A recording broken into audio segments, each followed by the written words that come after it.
Today's episode is one of those conversations that perfectly blends leadership, neuroscience, and the power of human potential. My guest, Don Sandel, has spent decades helping leaders and organizations grow, but not in the way you might expect. After building a successful career in corporate leadership development, he hit a wall, realizing that traditional approaches weren't creating the kind of leaders the world actually needs. So he went deeper. Don dove into how the brain really works, studying neuroscience and discovering the transformative power of positive psychology. What came out of this journey is a completely different approach to leadership, performance, and personal growth, one rooted in how we're actually wired to think, feel, and lead. Today, through his company, GoPositiv, his speaking, and his writing, Don helps individuals and organizations unlock higher levels of performance by tapping into something most people overlook: the science of positivity and the way it shapes behavior, resilience, and results. In this conversation, we're going to talk about his journey,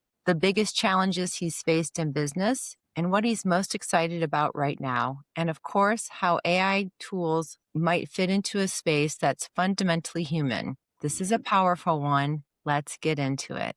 Don, welcome to the podcast. It's so good to see you. Yes, let's get into it. Okay, so you founded GoPositiv back in 2018. Before we dig into that, just tell us about the journey that brought you to that point. Yeah, like you said, and that was a really good intro, Beth. So way to go. I really should be interviewing you. So I was in the corporate world, leadership development, absolutely loving it. But there was a little bit of that frustration. We're just not making the leaders, and maybe it was our curriculum, just weren't producing the type of leaders that we needed. So I really thought, okay, well, how do we learn? Maybe the problem is the way that we've structured our curriculum. How does the brain learn? So I dove into the brain and the neuroscience. And Beth, you know what I kept running into?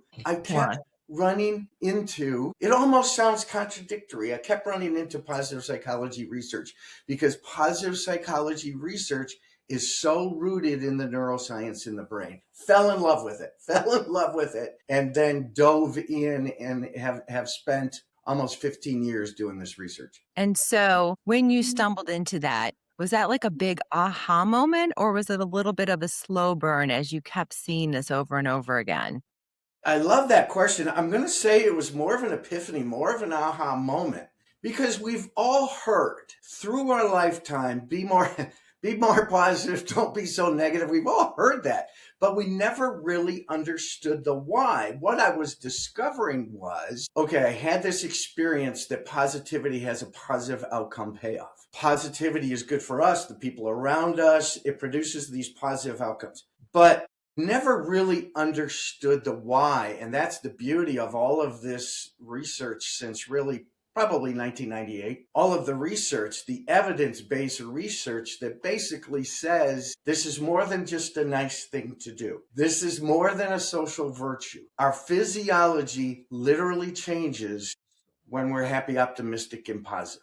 That's the part that got me. This isn't just a nice thing. Our physiology, our brain changes, our neurons change, our chemicals change, our neurochemicals change, our blood changes, our gut changes, even some of our tissue changes. And all of those positive changes work in unison to help us create positive outcomes.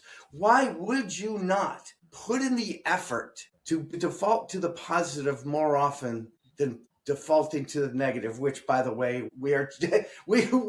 This is the thing that makes it interesting, is that we are genetically predisposed to have a negativity bias. So it's for the people that are out there listening, it's very normal to default to the negative. What we're saying, despite that normalcy, what we're saying is, but yet it's better to be more positive. And so when you're talking about being genetically predisposed, does that just come from survival? Is that where that's rooted?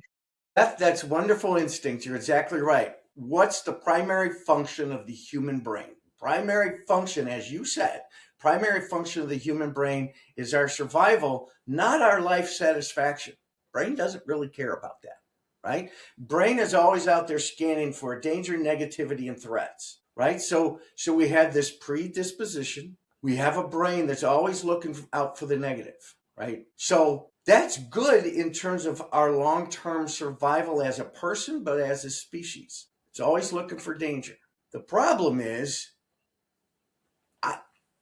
I'm not being chased by prehistoric animals anymore.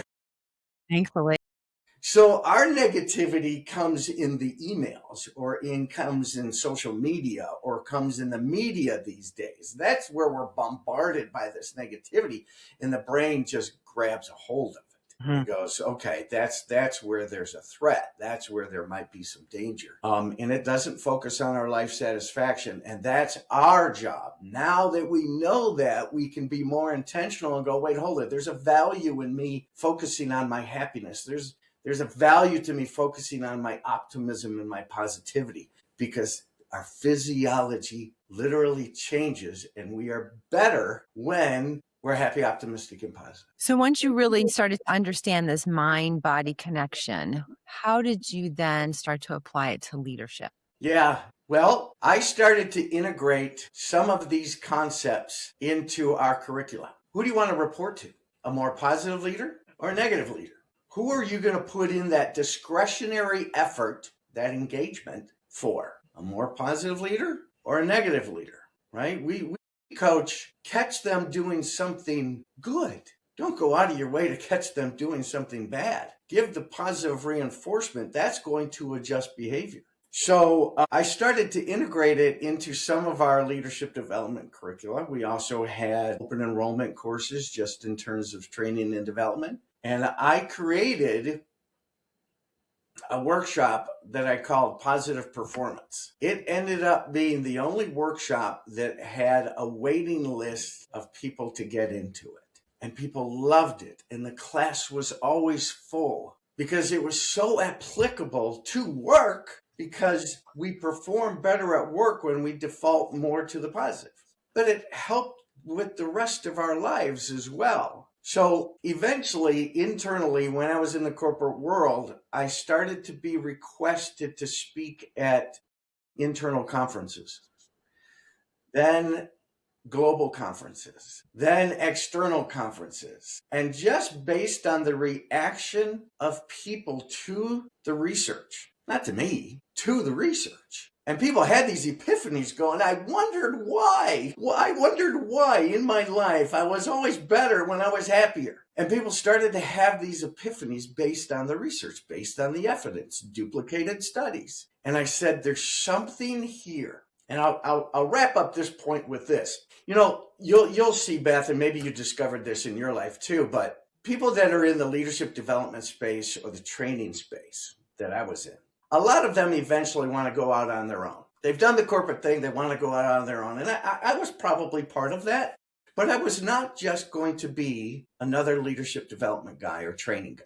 I had to be absolutely passionate about a topic, absolutely convinced that this is useful and helpful to others. And that's what inspired me. That was the genesis for me going out on my own finally in 2018. Was that a hard sell at all when you're talking to companies who are usually, the bigger the corporation, the more they want the hard metrics. They want to see the data, and something that's a little bit more ethereal, like mindset and positivity. Yeah. Was it a hard sell at first? That's a very intuitive question, and I don't blame you at all for asking it. A hard sell. Here's the benefit that I had from a business perspective. I had so many good, positive relationships with people in the companies that I worked for when I was the corporate leadership development guy. I had so many good relationships that when I left, and these people eventually started to go to different organizations, they already knew my content. They knew how powerful it was. So I had the benefit that a lot of new business owners don't have.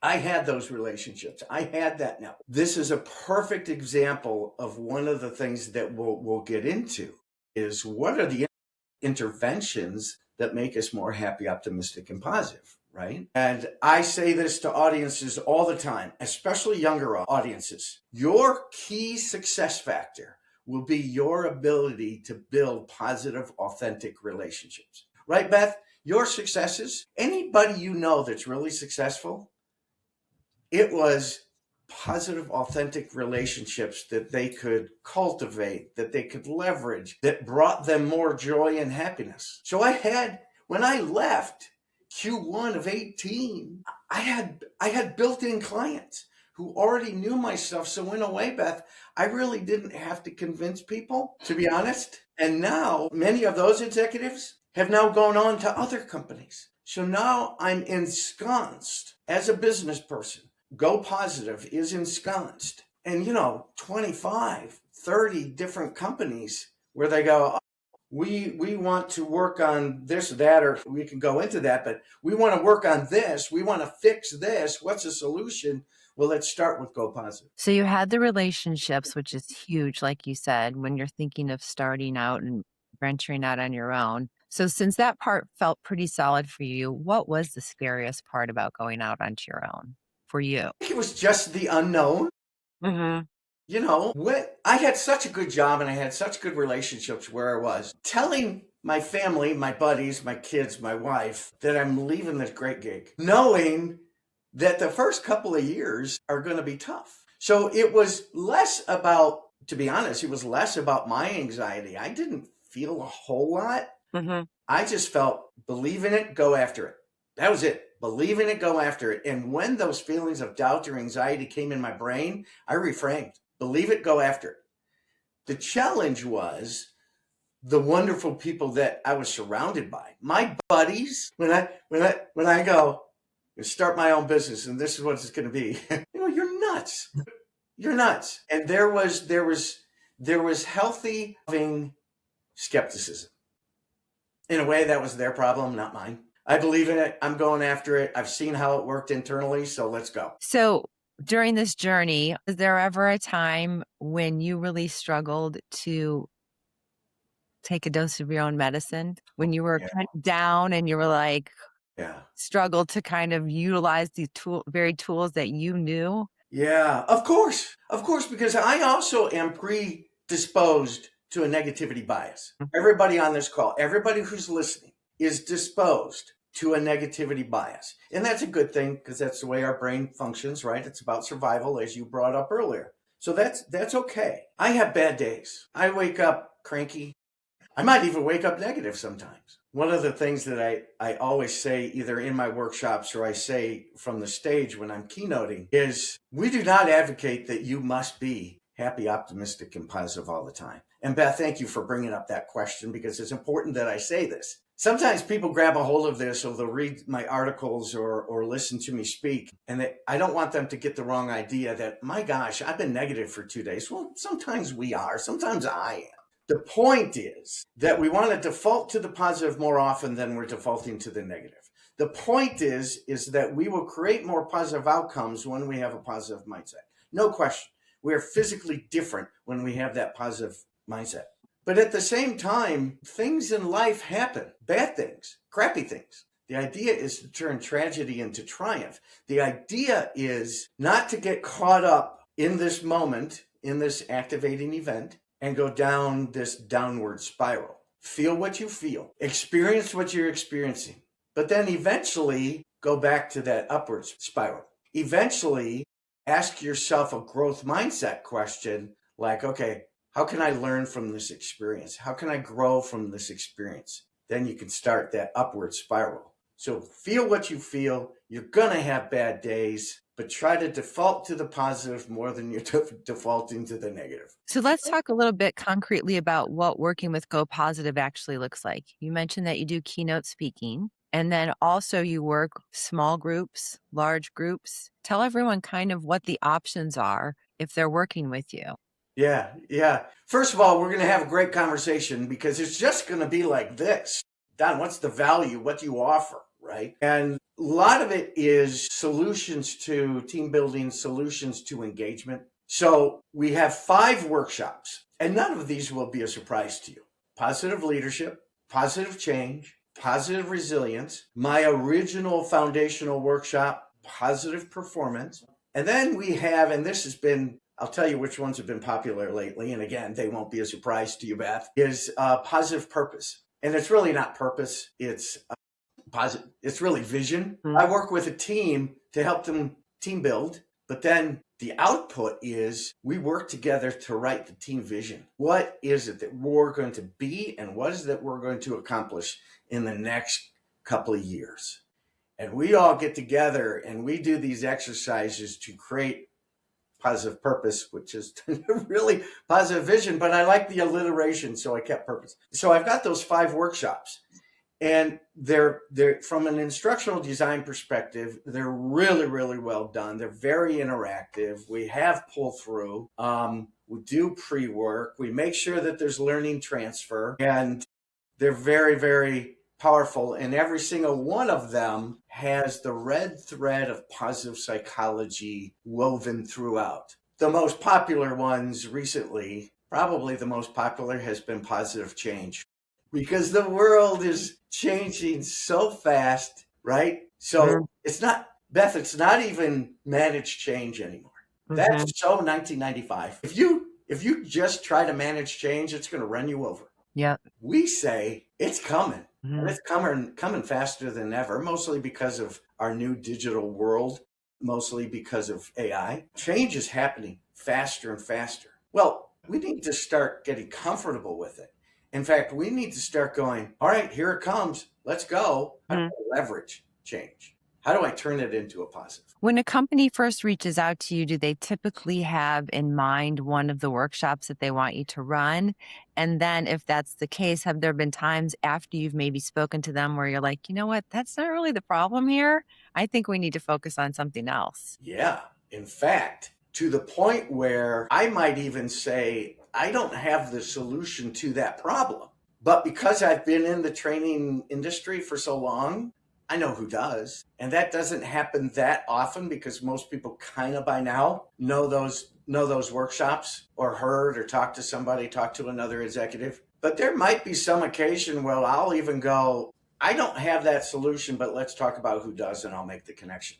And let me add this. It's not just those 5 workshops. On occasion, because of what I do, no surprise, I coach 2 or 3 execs a year.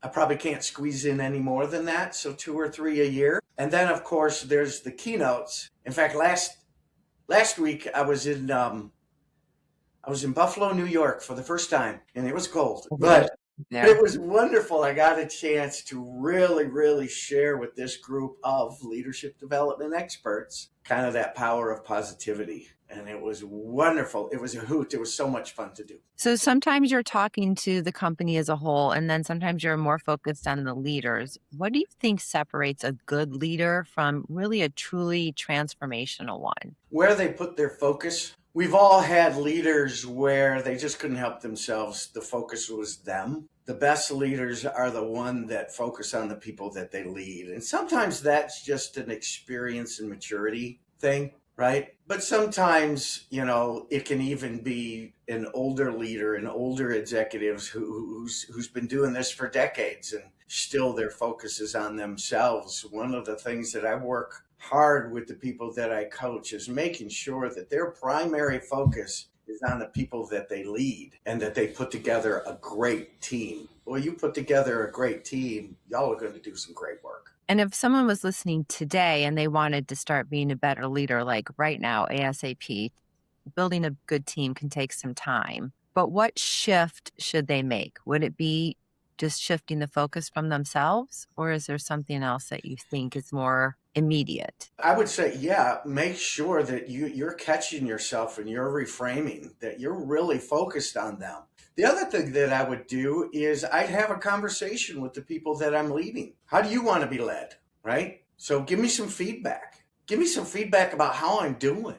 Do I need to adjust the sails a little bit? What a great conversation. Imagine, Beth, when you were younger and your boss, your leader, the executive, said to you, how do you want to be led? And I want you to give me some feedback. Now that involves a little psychological safety in that conversation, but I would love that, right? Having those open, honest discussions. I saw a study a couple of years ago about leadership, and one of the main qualities was, and this by the way is supported by great Jim Collins' great work, where he gets the leadership question out of the way, first chapter or 2. and says, what does the data tell us about that number one quality of great leaders? And it was humility, which then there's subterranean under that, which is vulnerability. And I'm not focused on me. It's not my ego. It's about us. It's about you. If the people that you lead start to feel that you authentically care about them, what is it they won't do for you and the team?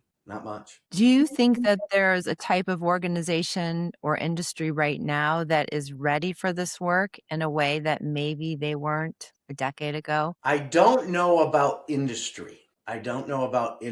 So I can't answer it from that perspective. I think there's some natural skepticism. Do you remember published a long time ago by Norman Vincent Peale, The Power of Positive Thinking? Now, that was a brilliant book. It was beautifully written, and he was a very spiritual person, so there's a lot of spirituality in that book. But you know what that book was missing? Despite the fact that it was translated into like 45 different languages, he sold millions. It's still selling. Yeah. But here's where it lacked, and this is what's different in the genre now, is it lacked evidence-based research. What Norman Vincent Peale wrote was exactly right, but it wasn't supported by the data. It wasn't supported by research. He was exactly right. There is power in positive thinking, and we should all default more often to the positive. But back then, there wasn't the evidence-based research that duplicated research. So for decades, we go, yeah, okay, that makes sense, and I get it, but it's not science-based. Now, a lot of that skepticism, though it comes up, Beth, it can be assuaged quite easily just in conversation, where we can talk about some of the studies and some of the data and the great researchers that are out there. Dr. Martin Seligman, the grandfather really of positive psychology out of the University of Pennsylvania. Sonia Luber-Mirsky out of University of California. Barbara Fredrickson out of University of North Carolina. Kim Cameron out of University of Michigan. Credible institutions, but their research and their data is so compelling that we are different and we are better when we're happy, optimistic, and positive. So we have these really great researchers that are giving you hard data. What is some of that hard data that kind of sticks with you the most and is the most compelling from those studies that you could share with someone, that when we see this, this is what's happening in the body? Yeah. There's one study, and it's Dr. Sonia Luber-Mirsky, University of California, I think at Irvine. And what she and her team did is it was a meta-analysis, and they reviewed over 300 different psychological studies and dove deep into them. And those psychological studies involved over 300,000 different participants. So from an N count, from a reliability, right? That's a huge N count, right? So they did this meta-analysis. They dove into the research. They looked for patterns. They looked for trends. And essentially, after all of this research and these psychological studies, they determined this concept that happiness precedes success. In fact, happiness causes success. It's not the other way around. And they had determined through these patterns and this analysis that we're going to have more fulfilling marriages, more fulfilling relationships. We're going to have a stronger immune system. We're going to work better at work. Those types of things. We're going to live longer. There was in a related story, there was I don't know if you've heard of this one. There's another classic one called the Nun Study. And what the researchers did, I think the researchers did this in the 90s, but it was a turn of the century where they looked back at the writing of almost 200 women who were striving to become nuns. And they all had to write pages about kind of autobiography. So what the researchers did is they went back to those self-writings, those biographies, and put them into three different piles. The positive writers, future nuns, the not so positive, and the really not so positive, the really negatives, negative writing, negative future nuns. Then they looked at the rest of their lives, right? Because of this, they had 100 years to look at. And here's the pattern that absolutely they saw, that the ones with the most positive writing lived longer, lived healthier, had better relationships, and performed better at work. There's dozens of these types of studies that are all supporting the same thing, that happiness precedes success. In fact, happiness causes success, right? And I think there's a lot of people who do focus on their happiness, but the way that they're doing it is wrong. It's I'm not going to be happy until, right? When this happens, then I'll be happy. When that happens, then I'll be happy. Yeah. And they're postponing their own happiness. Mm-hmm. I won't be happy until I get the big house in the suburbs, the shiny new car, I get that new promotion at work, I marry the perfect spouse. But this is how the brain functions with things like that. On the short term, do those things make us happy? Yes, absolutely. On the short term. But none of those are enduring. Because the brain goes, you got that house. You got that big house in the suburbs. But it just becomes a cost center. It just becomes a thing. The brain gets used to it. You get your dopamine release, and then the brain goes, oh, we're going to move the goalposts. We want something else. Brain does that with the car. That moment you drive that new car off the dealer's lot, you're thrilled. You're legitimately happy. You're getting a release of all those neurochemicals. But that's lasting about as long as that new car smell or until you get the bank statement. Right? Right? So a lot of us do put our happiness first, but the way that we're pursuing it is, I won't be happy until, and that's the wrong way. We've got to pursue what the evidence tells us, what the research tells us, not just what we want, but what we need. What does the evidence tell us about what are the real things that really make us happy? You know, I was thinking of that. My best friend and I have this long-standing joke. Gosh, it's probably been over 20 years now, and they were building the first house that they were building, and as always, things go over budget.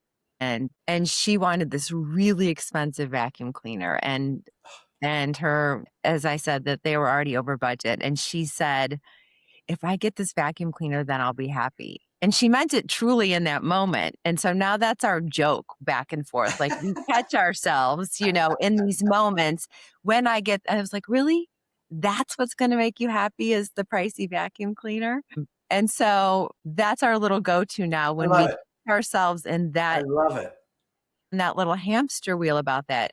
The vacuum cleaner isn't going to make you happy. In fact, it's going to make you a little unhappy because your husband's going to be a little irate that you just spent some of the housing budget on this vacuum cleaner. Yeah. I love that. That's a perfect example. It's the same thing, but we do it, but that's not the way our brain functions. Mm-hmm. The brain is looking for things that are going to be enduring. So we should talk about that, but I actually want to read you apart from my book. Can I read one paragraph Yes, that please. summarizes the book, Positive Mind Shift? And I wrote my initials here because this is where I still go back and take notes on it. Beth, if it's okay with you, just one paragraph. Yeah, please. Because this describes exactly what we're talking about and really describes what the book is about. One paragraph.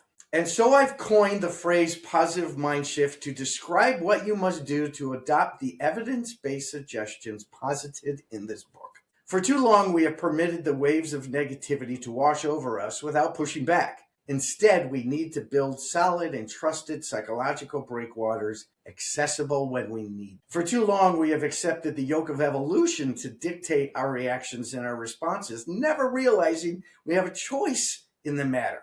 We don't have to continue our old habits, our old responses, or our old self-talk, or default to our old choices. That was yesterday, not today. If our current behaviors are learned, we can unlearn them and install new ones. By shifting our default mindset, we leverage the power of our minds in service to better outcomes in life and work.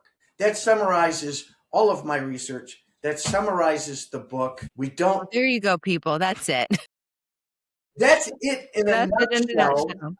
That's it in a nutshell. And then, of course, there are those evidence-based ways that really direct our mindset, that really move us to legitimate, authentic happiness, optimism, and positivity. Well, I think we all have people in our lives that fall in one camp or another, and somewhere in the middle, the glass half empty, the glass half full Yeah. people. And the ones that are half full are truly a joy to be around most of the time. And sometimes we look at them and think, oh, it's so easy because everything goes your way. Well, it's kind of a chicken or an egg thing, right? Like, does everything go their way and that's why they're happy? Or is it the other way around? Their happiness is helping things go their way. And the data tells us that That it's it's that. happiness first, Yes, the right? data Happiness says that. creates our success. Yeah.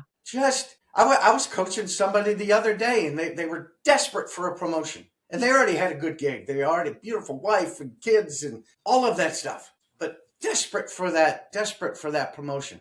Well, eventually that promotion, it just becomes another job. Mm-hmm. You know what? Be in the moment. Be happy right now. When it comes to your job, do great work and build relationships. Do great work and build relationships.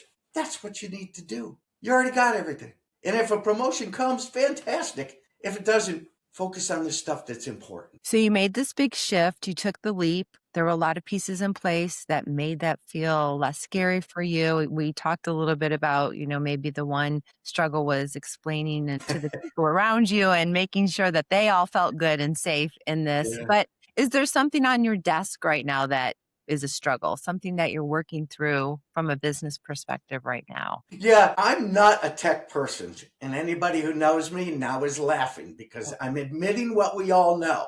Tech is not my gift. Believe me, I can go down the list of the things that are not my gift, Beth, much easier than I can go down the list of my gifts. I truly can. But tech is not one of those. Now, I wanted to spread more of this positivity because I think the world needs it. And God knows social media needs it. Most of social media is negative, polluted, lacking veracity, lacking truth, lacking trust, lacking facts. In fact, so much research tells us that if we would just give up a little bit more of the social media, connect with people, connect with nature, we'll be much more happy. That said, it's here to stay. And I had the idea, I've got to try to change that dynamic where social media really is a lot of negativity out. So I said, I'm going to start posting some of my stuff. And I just started. This is brand new. And I'm on TikTok, I'm on YouTube, and it's under GoPositiv without the E _. And I only mention that because there is no plan from a financial or revenue perspective on this. Don't care. That's not the point. The point is to counter all the negativity that's out and all the untruth that is out there. So I'm working with my team and my sons, and I'm working to create 90-second social media videos. And my struggle is, I don't know social media. I don't know the technology. I can do the 90 seconds, and I love it. I love it. Don, answer this question about happiness. Answer this question about positivity. What's a great study that you can share with us? What's a great intervention to truly be happy? Here's the evidence. Love to do it. But the other stuff, the technical part of it, understanding social media, yeah, Don doesn't quite get that. But that's okay. I just got to talk to people who do. Right. Exactly. Yeah. It's recognizing your strengths. Yeah. Absolutely. What are you most excited about right now in the business and the work that you're doing? I would say spreading the word on social media kind of feels like a high point to me. But what else for you from your perspective? Just I keep getting repeat clients. That tells me that we're doing something. I know that when we don't do this with every single client, but we do it often enough, the data tells us that we see increases in engagement anywhere 12 to 20%, right? Or a team is scoring like a 6 or a 5, and then we do our work and the engagement goes up to 7, 8, or 9. So that part's really encouraging. But I am loving what I'm doing. People go, well, are you thinking about retirement? Well, I think about it, but here's the beauty of our country and the world that we live in. Beth, we can do whatever we want. We can, right? Everything you want is on the other side of fear. And that's the thing that stops us. It's our self-limiting beliefs. I can't do it. I shouldn't do it. I won't do it. No, you could do it if you really want it. And the beauty is, certainly in most democratic countries, is that we have choices. and that we can go and take the leap and go and take the jump and give it a shot. And we always have these choices. So I'm thrilled that I made this choice, because part of what I wanted to do was leave the world of 70, 80-hour weeks behind. And that's what I was doing. I was getting sick every quarter. From the people around me, I heard there were times when I was ornery. Imagine that, Beth. I got honest feedback from some people around me, and they said, you're not exactly living necessarily all that positivity stuff. Yeah. So I made the choice to create the life that I wanted. Now I have freedom. I have great relationships. I love my clients. I work with some of the most wonderful people. Maybe part of it is the content of what we do, because people just internalize this so much. Maybe that's part of it. But I'm grateful every morning I get up that I get to do this. By the way, gratefulness is the number one way to increase your happiness scores, is being grateful. Now, when we're grateful, there's a couple things that happen. From a neuroscience perspective, we get a release of those happy neurochemicals. Dopamine, oxytocin, serotonin, endorphins, maybe a little bit of GABA. We get a release of those happy neurochemicals. But here's the great thing about gratefulness is that when we're being grateful, you know what we're not being? Ungrateful. Ungrateful. Yeah, the opposite. We're not being negative. It is impossible. Here's Don's algorithm. It's impossible to be negative or ungrateful when you're taking the time to be grateful. But that is one of the things that the research tells us. You can really improve your happiness if you spend a little bit more time being grateful. Here's another one. I want to share this one with you. I bet you know this one already. In fact, I'm going to ask you a question, Beth. All right. I'm on the hot seat. I got all kinds of questions, but here's one for you. When you exercise, during the exercise and after the exercise, what has happened to your mood? It definitely elevates. That's the perfect. And I truly enjoy exercise. And so most of the time I go in there already happy that I'm in this space and that I get to do this. And it's funny you say that. One of the things that we love to do, we take a hot yoga class a few times a week. And there's a friend in there, a guy, and he's just a character, but he actually hates taking the class. He can't wait for it to be over all the time. He's always asking what time it is. He doesn't enjoy the journey, but I do enjoy the journey. But even as much as I do enjoy that, I always do feel better after. And sure, there are some times when I'm like, oh, I'm not really feeling it, but I never regret having done it, ever. I mean, unless I injure myself or something stupid like that. But it absolutely physiologically changes your mood. Fantastic. The perfect testimonial for what I'm saying. So we talked about being grateful. The idea of exercise. Exercise is so important to our happiness, optimism, and positivity. When we do exercise, number one way to grow new neurons. It's called neurogenesis. Number one way to grow new neurons in our brain. Number one way to rid our body of the stress hormone cortisol. You know, when you're feeling stressed and then in the afternoon, say you work out, that cortisol gone, that stress gone, that anxiety gone because you worked out and your chemicals changed in your body. And exercise is the number one way to increase your blood flow, which is great for the body, nutrients, right? All of that, but it's so good for your brain. And I'll add this. They've done some research where they compared the advantages and benefits of exercise versus taking certain pharmaceuticals, antidepressant drugs. Now, if they work for somebody and somebody's taking them, by all means, keep taking them. All I'm saying is the data tells us that not only does exercise work as well, if not better, but there are no side effects, only good side effects. And the duration of that happiness lasts longer when it derived, the genesis was exercise. So gratefulness, exercise. Can I add one more? Absolutely. Okay. I appreciate your patience. So here's the other one. This one is not going to be a surprise to you at all. In fact, there was a recent study out, I think it was Harvard, and they studied the lives of the super aged, like the people who got into their 90s, even their 100s, and they still had their memory. They still had their wits about them. They still were engaged in life. What was it? What was the difference about these super agers? And the biggest difference, Beth, was their relationships. Biggest difference. So if you're looking for that third thing, we talked about gratefulness, we talked about exercise. I might even put this as your number one. Focus on positive, authentic relationships. You don't need hundreds. You need a couple good, authentic, positive, caring, loving, reciprocal relationships. You do those three things, those successes that we talked about, those positive outcomes that we talked about, they will arrive. They'll be here. I mean, obviously, a lot of this wisdom has come through your own life's journey, but would you say, if you remember, did you consider yourself a positive kid? Would your parents have said that about you, that you Yeah, were positive as a kid? You kind of had that predisposition or I whatever did. that makes that happen? Yeah. A I nature or nurture, it's hard to say, right? hard to say. Mm-hmm. Hard to say. A little bit of both, for Mm-hmm. sure. And as you were learning all of this and you were raising your children, were you trying to impart some of this on them, and were they receptive, or were they like, "Oh, dad, not again with the positivity?" Nobody loves to give somebody more guff than when I'm being negative. Oh, You yeah. can imagine. You could imagine, You're right? positive, Exactly.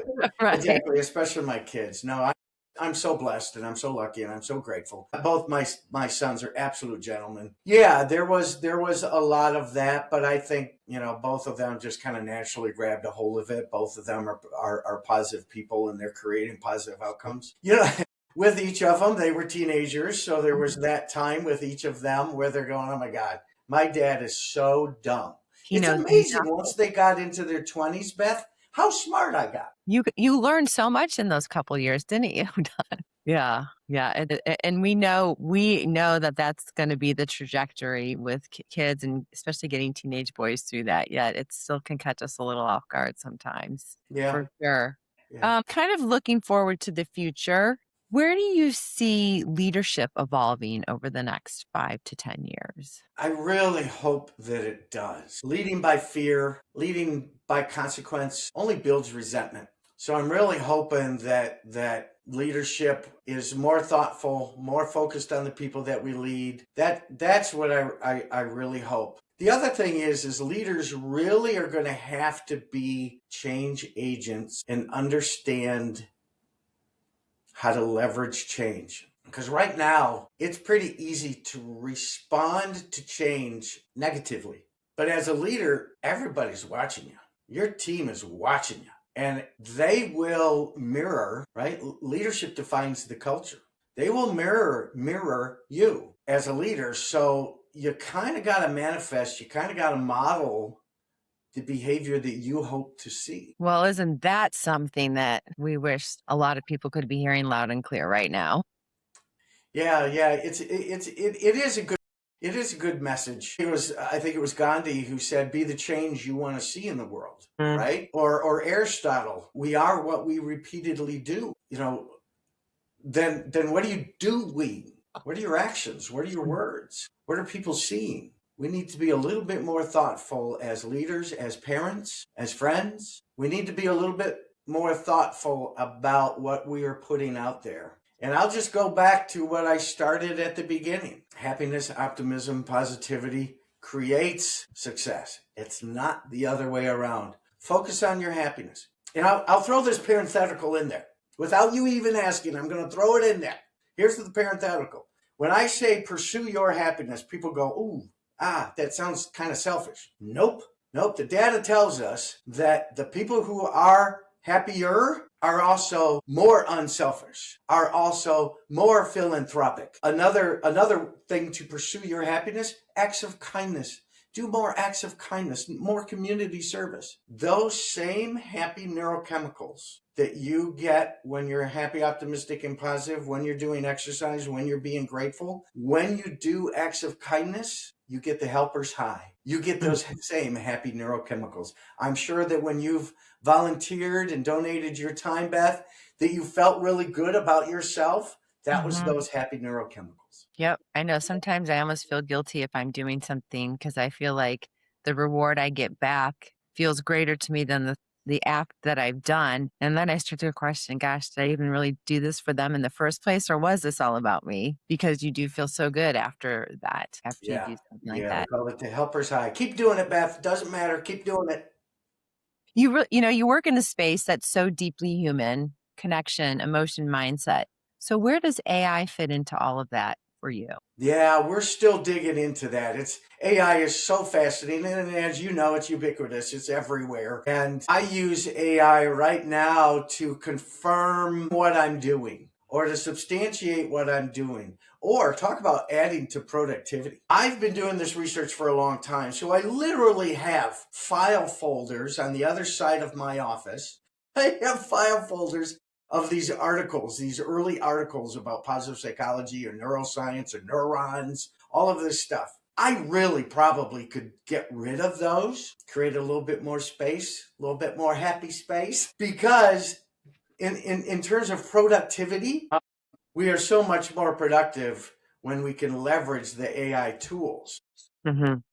But the thing we got to keep in mind is that they're not perfect. And all AI is doing is kind of it's predictive, it's machine learning, it's very quickly grabbing a hold of the information that we already put out there. So the information that's out there needs to be accurate, one, and it's not all.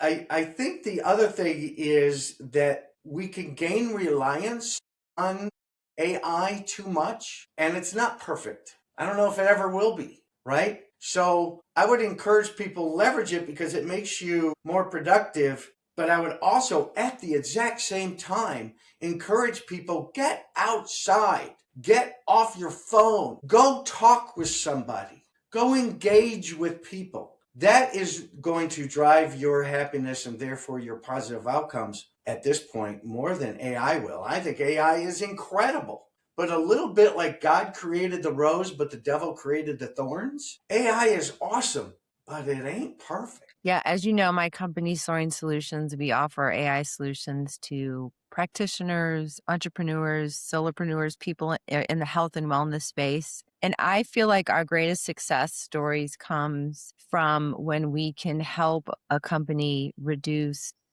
the need to do a tedious task, something that's repetitive and is just on autopilot.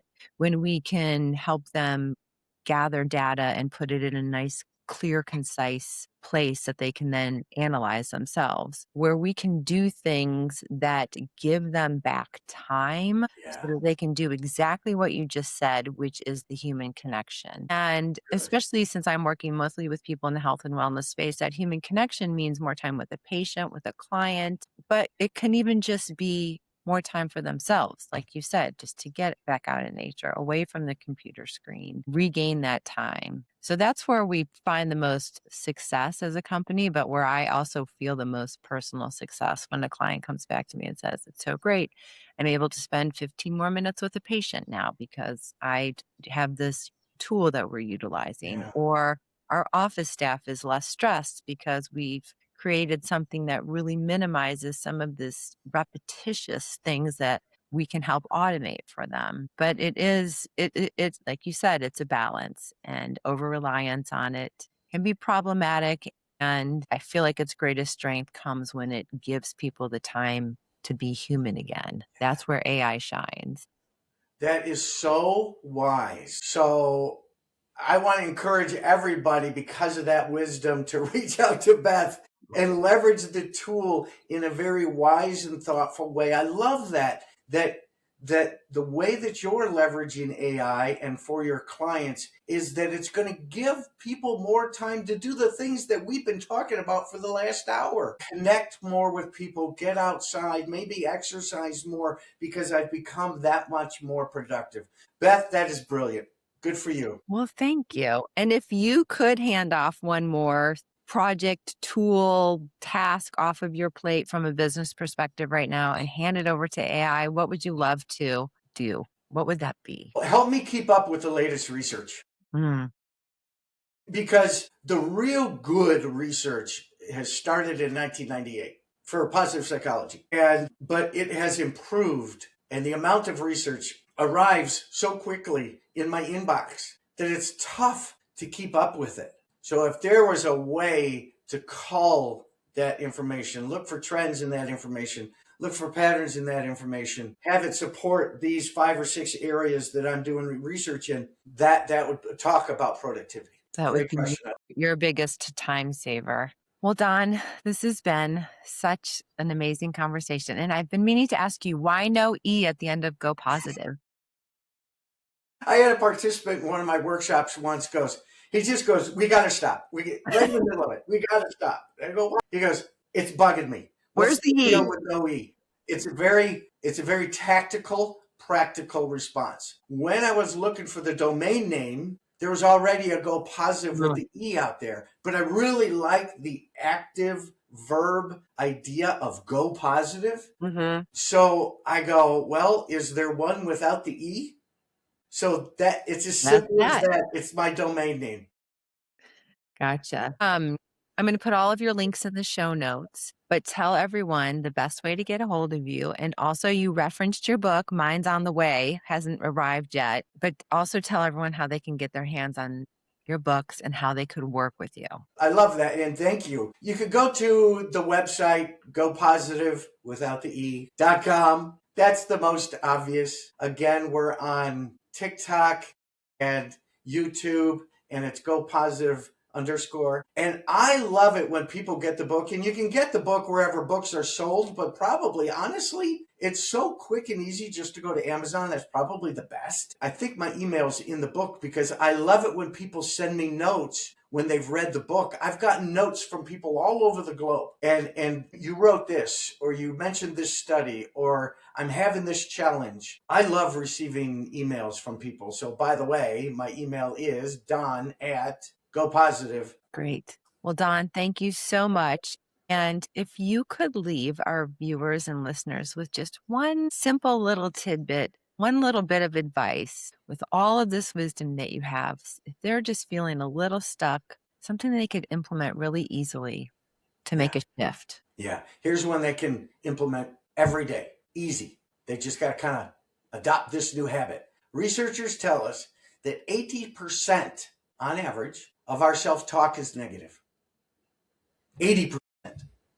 So what do you think that does in terms of driving our mindset, driving our outcomes? Pay more attention to how you are talking to yourself. Pay more attention to your self-talk and try to change that number so that it's 80% positive stuff, 80% positive self-talk, and watch that change your mindset, watch that change your outcomes. Well, I feel like that's excellent advice and a little bit of a great challenge for people to take on.